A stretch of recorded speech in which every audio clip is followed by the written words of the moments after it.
നമസ്കാരം. News one middle ഈസ്റ്റിലേക്ക് സ്വാഗതം. ആദ്യം പ്രധാന വാർത്തകൾ. ഈജിപ്തിൽ സൈനിക അട്ടിമറിക്കെതിരായ പ്രതിഷേധം തുടരുന്നു. പ്രസിഡന്റ് മുഹമ്മദ് മുർസിയെ തിരികെ കൊണ്ടുവരുന്നതുവരെ സമാധാനപരമായ പ്രക്ഷോഭം തുടരുമെന്ന മുസ്ലിം ബ്രദർഹുഡ്. പാർട്ടി അധ്യക്ഷൻ ഉൾപ്പെടെ 10 ഉന്നത നേതാക്കൾക്കെതിരെ അറസ്റ്റ് വാറണ്ട് ബ്രദർഹുഡ് തള്ളിക്കളഞ്ഞു. ഈജിപ്തിൽ സൈനിക അട്ടിമറിക്ക് ഇടയാക്കിയ പ്രക്ഷോഭം നയിച്ച പ്രതിപക്ഷ കക്ഷികൾക്ക് അമേരിക്കയുടെ സാമ്പത്തിക സഹായം ലഭിച്ചെന്ന് റിപ്പോർട്ട്. പ്രധാന പ്രതിപക്ഷ സഖ്യമായ ദ സാൽവേഷൻ ഫ്രണ്ടും പ്രക്ഷോഭത്തിന് നേതൃത്വം നൽകിയ കോർഡിനേഷൻ കമ്മിറ്റിയും ധനസഹായം ലഭിച്ച സംഘങ്ങളുടെ ലിസ്റ്റിൽ. ഭ്രൂണ ഗവേഷണത്തിനെതിരെ ഫ്രാൻസിൽ മനുഷ്യാവകാശ പ്രവർത്തകരുടെ പ്രതിഷേധം വിത്തുകോശത്തിൽ ഗവേഷണം നടത്താൻ അവകാശം നൽകുന്ന ബിൽ ഫ്രഞ്ച് പാർലമെന്റിൽ ചർച്ച ചെയ്യുന്നതിനിടെ ബിൽ ജൂലൈ 16 വോട്ടിനിടും. ജാതിയെ അടിസ്ഥാനമാക്കിയുള്ള രാഷ്ട്രീയ റാലികൾക്ക് സ്റ്റേ ചെയ്തുകൊണ്ട് അലഹബാദ് ഹൈക്കോടതിയുടെ ഉത്തരവ്. വിഷയത്തിൽ സർക്കാരിന്റെയും രാഷ്ട്രീയ കക്ഷികളുടെയും തെരഞ്ഞെടുപ്പ് കമ്മീഷന്റെയും വിശദീകരണം ആവശ്യപ്പെട്ട് കോടതി നോട്ടീസ് അയച്ചു. ത്രിരാഷ്ട്ര ക്രിക്കറ്റ് ഫൈനലിൽ ശ്രീലങ്കയ്ക്കെതിരെ ഇന്ത്യക്ക് 202 റൺസ് വിജയലക്ഷ്യം. 71 റൺസ് എടുത്ത Kumar Sangakkara top scorer. Ravindra Jadeja 4 wicket എടുത്തു.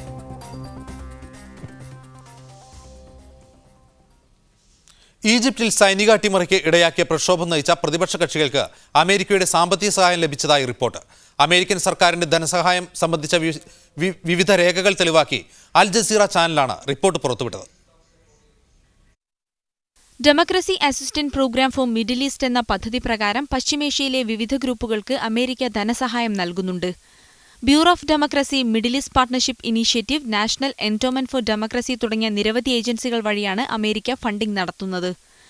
ഈ ഏജൻസികൾ വഴി ഈജിപ്തിലെ വിവിധ പ്രതിപക്ഷ കക്ഷികൾക്കും നേതാക്കൾക്കും അമേരിക്ക ധനസഹായം നൽകിയെന്ന വാർത്തയാണ് പുറത്തുവന്നത്.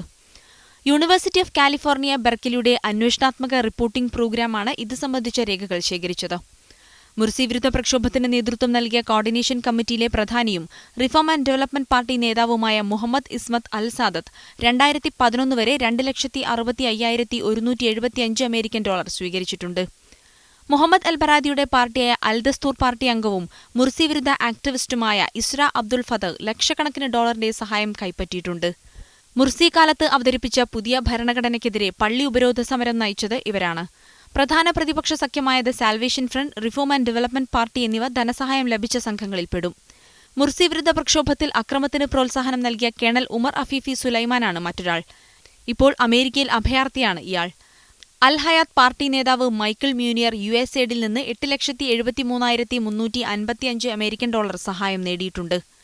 ഈജിപ്തിലെ ചില ഏജൻസികൾക്ക് ധനസഹായം നൽകുന്നുണ്ടെന്ന് വാഷിംഗ്ടണിലെ വർക്കിംഗ് ഗ്രൂപ്പ് ഓൺ ഈജിപ്ത് അംഗം ഇലിയോട്ട് എബ്രാസ് സമ്മതിച്ചു. സൈനിക അട്ടിമറിക്ക് അമേരിക്ക ധനസഹായം നൽകിയെന്ന റിപ്പോർട്ട് പുറത്തുവന്നത് സൈനിക ഭരണകൂടത്തിനെതിരെ ഈജിപ്തിൽ നടക്കുന്ന പ്രക്ഷോഭം രൂക്ഷമാക്കാൻ ഇടയാക്കും. News desk media one. ഈജിപ്തിൽ സൈനിക അട്ടിമറിക്കെതിരായ പ്രതിഷേധം തുടരുന്നു. പ്രസിഡന്റ് മുഹമ്മദ് മുർസിയെ തിരികെ കൊണ്ടുവരുന്നതുവരെ സമാധാനപരമായ പ്രക്ഷോഭം തുടരുമെന്ന് മുസ്ലിം ബ്രദർഹുഡ് പ്രഖ്യാപിച്ചു.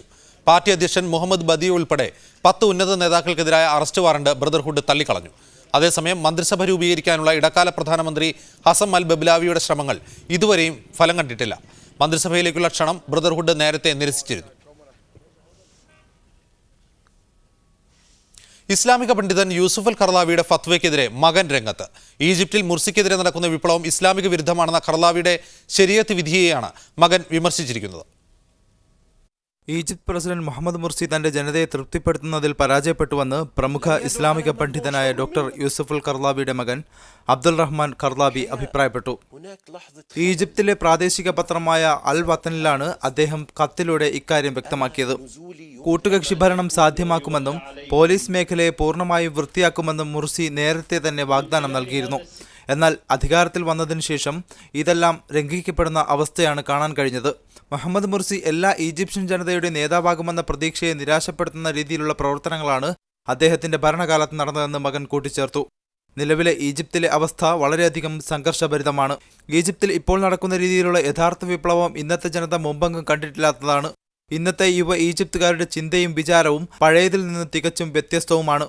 പിതാവായ യൂസുഫ് അൽ ഖർലാവി പറഞ്ഞതനുസരിച്ചാണ് മുർസിയെ ഈജിപ്ത് ജനത അനുകൂലിച്ചതെന്നും എന്നാൽ 1 വർഷം കഴിഞ്ഞിട്ടും വാഗ്ദാനം പൂർത്തിയാക്കാൻ പ്രസിഡന്റിന് കഴിഞ്ഞിട്ടില്ലെന്നും ജൂനിയർ ഖർലാവി തന്റെ ലേഖനത്തിൽ പറയുന്നു.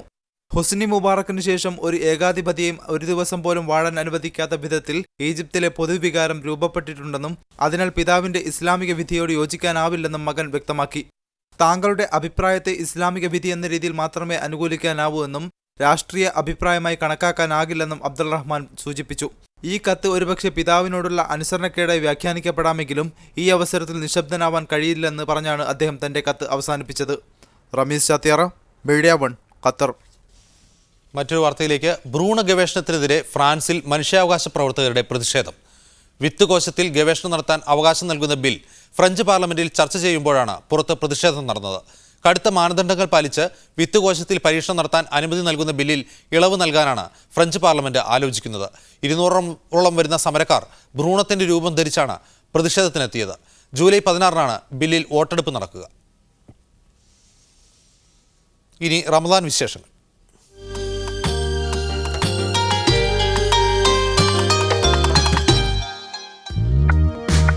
Samawa Ramadan Special News brought to you by Samawa.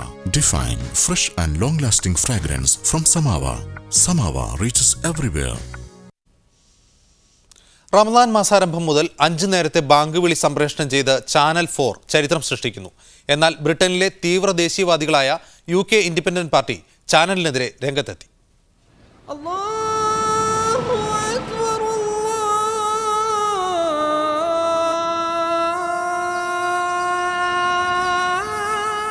ചരിത്രത്തിൽ ആദ്യമായാണ് മുസ്ലിം ബാങ്കുവിളി ഒരു ബ്രിട്ടീഷ് ചാനൽ സംപ്രേഷണം ചെയ്യുന്നത്. പ്രമുഖ ബ്രിട്ടീഷ് ടെലിവിഷൻ ചാനലായ ചാനൽ 4 ആണ് ഇസ്ലാം മതത്തോടുള്ള ആദരസൂചകമായി റമദാൻ 1 മുതൽ ബാങ്കുവിളി സംപ്രേഷണം ചെയ്യുന്നത്. ബ്രിട്ടനിലുള്ള 3 കോടിയോളം വരുന്ന മുസ്ലിങ്ങൾക്ക് വേണ്ടിയാണ് ബാങ്കുവിളി പ്രക്ഷേപണം ചെയ്യുന്നതെന്നാണ് ചാനലിന്റെ അവകാശവാദം. എന്നാൽ ചാനൽ വഴി ബാങ്കുവിളി പ്രക്ഷേപണം ചെയ്യുന്നത് പ്രകോപനപരമാണെന്നാരോപിച്ച് UK ഇൻഡിപെൻഡന്റ് പാർട്ടി രംഗത്തെത്തി. I think it's very significant because first of all in Britain we're living in a multicultural society and to acknowledge that Muslims are part of this society and to give them that kind of belonging. Islamophobia നിലനിൽക്കുന്ന രാജ്യം കൂടിയാണ് Britain. നോമ്പിന്റെ ആരംഭ സമയം അറിയിച്ചുകൊണ്ടുള്ള സുബഹി ബാങ്കാണ് channel 4 സംപ്രേഷണം ചെയ്യുക. ബാക്കി സമയങ്ങളിലുള്ള ബാങ്കുകൾ വെബ്സൈറ്റ് വഴിയുമാണ് പ്രക്ഷേപണം ചെയ്യുക. പ്രാദേശിക സമയം പുലർച്ചെ 3 മണിയോടുകൂടിയായിരിക്കും സുബഹ് ബാങ്കുവിളി ഉണ്ടാകുക. ആ സമയത്ത് ചാനലിൽ പ്രക്ഷേപണം ചെയ്യേണ്ട പരിപാടികൾ മാറ്റിവെക്കും. ബ്രിട്ടനിലെ മുസ്ലിം സംഘടനകൾ തീരുമാനത്തെ സ്വാഗതം ചെയ്തിട്ടുണ്ട്. News desk media 1.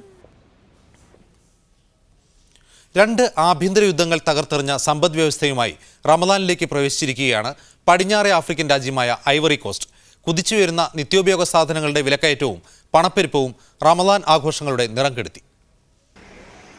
മെയ് മാസത്തിൽ ഐവറി കോസ്റ്റിലെ പണപ്പെരുപ്പ നിരക്ക് 3.4%. ഭക്ഷ്യവസ്തുക്കളുടെയും പാനീയങ്ങളുടെയും വില 3% ഇക്കാലയളവിൽ ഉയർന്നത്. ലോകത്തിലെ വലിയ കൊക്കോ ഉൽപ്പാദകരാണ് ഐവറി കോസ്റ്റ്. ഒരു ദശകത്തോളം നീണ്ടുനിന്ന ആഭ്യന്തര യുദ്ധവും ഇതേ തുടർന്നുണ്ടായ സാമ്പത്തിക പ്രതിസന്ധിയുമാണ് വിലക്കയറ്റത്തിന് കാരണമായത്. 2011 ആഭ്യന്തര യുദ്ധത്തിനു ശേഷം ഐവറി കോസ്റ്റ് സമാധാന ജീവിതത്തിലേക്ക് തിരികെ എത്തുകയാണ്. റമദാൻ മാസത്തിലെങ്കിലും വിലക്കയറ്റം കുറയുമെന്ന പ്രതീക്ഷയോടെയാണ് പഴയ തലസ്ഥാനവും ഏറ്റവും വലിയ നഗരവുമായ അബിഡ്ജാനിലെ തിരക്കേറിയ വിപണികളിൽ ജനങ്ങൾ എത്തിയത്.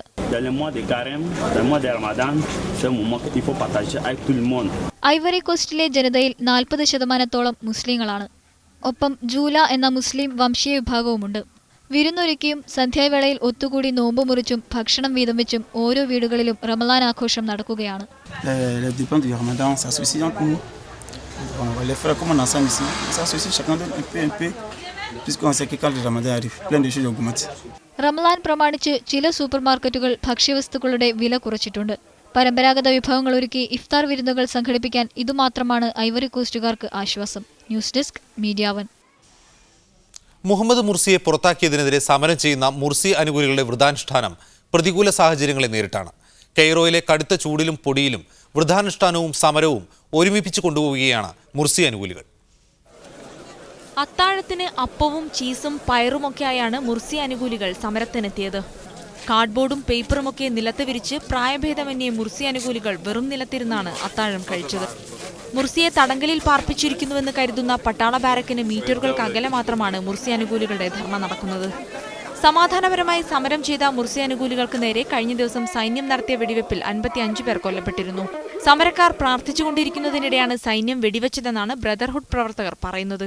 وأتمنى من الله جل وعلا أن الناس اللي هي أخطأت تعود إلى صوابها والناس اللي هي عايزة البلد يعني لا تسير مسار صحيح.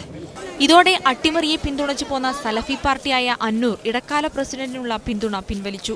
News desk media 1.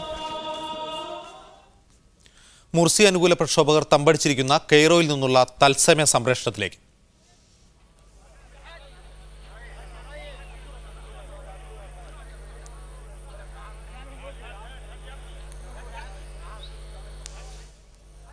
റമദാൻ വ്രത അവസാനത്തിന് ശേഷം, നോമ്പ് തുറയ്ക്ക് ശേഷം വിശ്വാസികളായ സമരക്കാർ പ്രാർത്ഥിച്ചുകൊണ്ടിരിക്കുന്ന ദൃശ്യമാണ്. പ്രാർത്ഥന ഇപ്പോൾ കഴിഞ്ഞിരിക്കുന്നു. 10,000-കണക്കിന് ആളുകളാണ് കെയ്റോയിൽ മുർസി അനുകൂല പ്രക്ഷോഭവുമായി ഇപ്പോൾ തമ്പടിച്ചിട്ടുള്ളത്. കുവൈത്തിലെ മലയാളി സമൂഹത്തെ പങ്കെടുപ്പിച്ചുകൊണ്ട് KIG ഇഫ്താർ സമ്മേളനം സംഘടിപ്പിക്കുന്നു. നാളെ ഉച്ചയ്ക്ക് 2 മണി മുതൽ ഹൈത്താൻ മസ്ജിദ് അൽ ഖാനിമിൽ നടക്കുന്ന സമ്മേളനത്തിൽ Jamaat Islami general secretary P. Mujeeb Rahman, ഔഖാഫ് മന്ത്രാലയത്തിന്റെ അതിഥിയായി കുവൈത്തിലെത്തിയ ഇല്യാസ് മൗലവി, VP ഷൗക്കത്ത് അലി എന്നിവർ പ്രഭാഷണങ്ങൾ നടത്തും. ഇനി നാളത്തെ സുബ്ഹ് സമയം.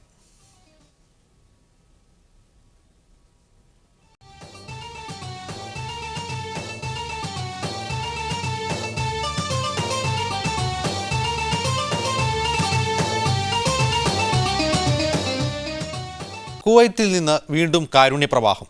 ലോകബാങ്കിന്റെ ഫലസ്തീൻ വികസന പദ്ധതിയിലേക്ക് $50 മില്യൺ സഹായം നൽകിയ കുവൈത്ത് ഈജിപ്ത് ജനതയ്ക്ക് അടിയന്തര സഹായമായി $4 ബില്യൺ അനുവദിച്ചിട്ടുള്ളത്. കഴിഞ്ഞ ദിവസം വാഷിംഗ്ടൺ DC-യിൽ നടന്ന ചടങ്ങിലാണ് കുവൈറ്റിന്റെ 50 ബില്യൺ സഹായപത്രം അമേരിക്കയിലെ കുവൈറ്റ് അംബാസഡർ ഷെയ്ഖ് സാലിം അബ്ദുൽ അൽ സബാഹ് ലോകബാങ്ക് പശ്ചിമേഷ്യ ഉത്തരാഫ്രിക്ക മേഖലാ വൈസ് പ്രസിഡന്റ് ഇൻഗൻ ആൻഡേഴ്സിന് കൈമാറിയത്. ഇതോടെ PRDPക്ക് വിവിധ കാലയളവിലായി കുവൈത്ത് നൽകിയ സംഭാവന $230 മില്യൺ. ഫലസ്തീൻ അതോറിറ്റിയെ സാമ്പത്തികമായി സഹായിക്കുക എന്ന ലക്ഷ്യത്തോടെ 2008 ഏപ്രിൽ 10-നാണ് ലോകബാങ്ക് PRDP പദ്ധതിക്ക് തുടക്കമിട്ടത്. അതോറിറ്റിയുടെ സാമ്പത്തിക അടിത്തറയായി മാറിയിട്ടുള്ള പദ്ധതിയിലേക്ക് കുവൈറ്റിനെ കൂടാതെ ഓസ്ട്രേലിയ, ഫ്രാൻസ്, നോർവേ, ജപ്പാൻ തുടങ്ങിയ രാജ്യങ്ങൾ സ്ഥിരമായി സഹായങ്ങൾ നൽകി വരുന്നുണ്ട്. മറ്റൊരു വാർത്തയിൽ ആഭ്യന്തര പ്രതിസന്ധി രൂക്ഷമായ ഈജിപ്തിന് അമീറിന്റെ പ്രത്യേക നിർദ്ദേശപ്രകാരം $4 ബില്യൺ സഹായമായി നൽകാൻ തീരുമാനിച്ചതായി കുവൈറ്റ് പാർലമെന്ററി കാര്യമന്ത്രി ഷെയ്ഖ് അബ്ദുള്ള മുഹമ്മദ് അൽ സബാഹ് അറിയിച്ചു. ജോർദാനിലെയും ലബനാനിലെയും അഭയാർത്ഥി ക്യാമ്പുകളിൽ കഴിയുന്ന സിറിയൻ അഭയാർത്ഥികൾക്ക് കുവൈറ്റ് റെഡ് ക്രസന്റിന്റെ നേതൃത്വത്തിൽ നോമ്പുതുറ കിറ്റുകൾ ഇന്നലെ മുതൽ വിതരണം ചെയ്തു തുടങ്ങിയതായി റെഡ് ക്രസന്റ് മേധാവി ബർഗസ് അൽ ബർഗസും അറിയിച്ചു. 30,000-നടുത്ത് ആളുകൾക്ക് നോമ്പ് തുറക്കാനുള്ള ഭക്ഷണങ്ങൾ കുവൈറ്റ്, ജോർദാൻ, ലബനോൻ എംബസികളുമായി സഹകരിച്ചാണ് വിതരണം ചെയ്യുന്നതെന്നും അദ്ദേഹം പറഞ്ഞു. Media 1 Kuwait.